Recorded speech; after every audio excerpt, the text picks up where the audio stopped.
ഷഫീദ് റാത്ത് കൂടി ചേരുന്നുണ്ട്. ഷഫീദ്, എന്താണ് രമേശ് ചെന്നിത്തലയുടെ വസതിയിൽ ഇപ്പോഴത്തെ ചർച്ച? ഷഫീദ്.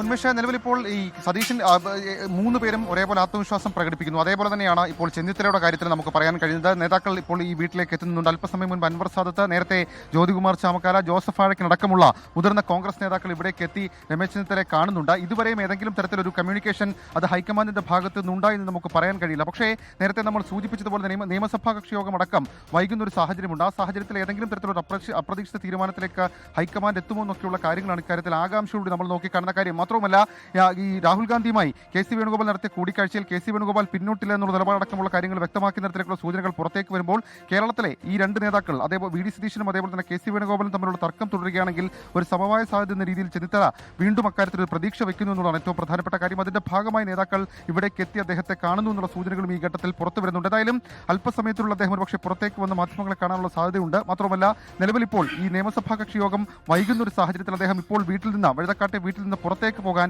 ഇടയില്ല. അതുകൊണ്ട് തന്നെ ആകാംക്ഷയോടെ കാത്തിരിക്കുകയാണ് പ്രവർത്തകരും അതേപോലെ നേതാക്കളും. ശരി, ഷഫീദ് റാവുത്തറാണ് വിവരങ്ങൾ നൽകിയത്. രാഷ്ട്രീയ സസ്പെൻസ് ഇപ്പോഴും തുടരുകയാണ്.